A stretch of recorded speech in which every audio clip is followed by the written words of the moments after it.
बिल्कुल, बिल्कुल सुमित जी, मैं, मेरे सहयोगी कैमरा पर्सन रिज़वान और हमारे एक और साथी थे रंजीत, तीनों जब ऊपर लाइव करने के लिए गए, उसी दौरान अचानक ये हमला शुरू हुआ और जैसे ही हमारी नज़रें गई, यकायक एक पल के लिए हम लोग भी घबरा गए थे, लेकिन फिर स्थिति को सँभाला और उसको शूट करना शुरू किया। तो आप उन तस्वीरों में साफ देख सकते हैं कि कई सारी लाल रोशनियाँ आपको दिखती हैं और फिर दूसरी तरफ से लाल रोशनियाँ जाती हैं और जो पाकिस्तान की तरफ से लाल रोशनियाँ और नारंगी रोशनियाँ आती हैं, वो एक-एक करके बुझने लगती हैं।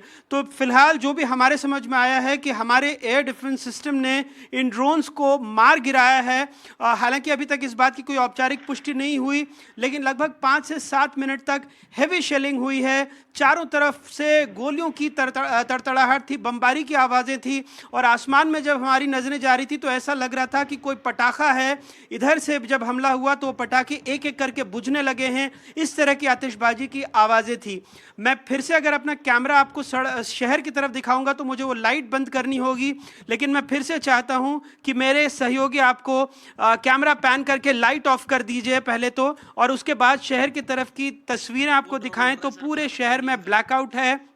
और जो थोड़ी देर पहले, लगभग 15-20 मिनट पहले शहर के आसमान पर हमने देखा, वो वाकई में ऐसा लगा कि जो भारत का एयर डिफेंस सिस्टम है वो इतना सुदृढ़ है, वो इतना मजबूत है कि किसी भी हमलावर अगर हमला करना चाहे तो वो कामयाब नहीं हो सकता। बहुत तेज़ी से पाकिस्तान की तरफ से ये ड्रोन आए, लेकिन उतनी ही मुस्तैदी से हमारे एयर डिफेंस सिस्टम ने उसको तहस नहस कर दिया, उसको ज़मीन पर गिरा दिया। अब जब ये तस्वीरें और सुबह जब पॉप हटेगी और ये तस्वीरें साफ होंगी कि कैसे हमला किया गया था, किस कायराना तरीके से, क्या फिर से एक बार जो आम नागरिक हैं उन जी अनुराग, पीछे से कुछ आवाजें सुनाई दी, क्या ये हेवी शेलिंग चल रही है जहां पर आप हैं, वहां पर राजौरी में? जी बिल्कुल सुमित जी, मैं यही आपको बताना चाह रहा था कि पूरे शहर में ब्लैकआउट हो गया है और हेवी शेलिंग की भी आवाज़ें आ रही हैं।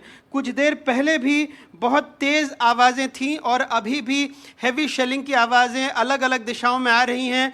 थोड़ी देर रुक जाती हैं और फिर से वो आवाज़ें शुरू होती हैं और सड़क पर जो सिर्फ और सिर्फ दिख रही है वो गाड़ियों की अफरा तफरी है। एक दो सिविलियन गाड़ियां हैं जो शायद सुरक्षित भागने की कोशिश कर रही हैं और बाकी कुछ सेना की गाड़ियां हैं जो गंतव्य पर, या यूं कहें कि जो दुश्मन है उसको कहीं ना कहीं काउंटर करने के लिए दौड़ रही हैं। लेकिन हम सिर्फ और सिर्फ अपने दर्शकों को ये बताना चाहते हैं, हमारा मकसद ये बताने का है कि हमारे सुरक्षा बल बहुत ही मुस्तैदी से अपनी ड्यूटी में लगे हुए हैं। शहर भले अंधेरे में डूबा हुआ है लेकिन उनकी आंखें खुली हुई हैं। ये बहुत जरूरी, और ये शहर अंधेरे में इसलिए डूबा हुआ है क्योंकि दुश्मन की आंखों पे पर्दा डाल देना है।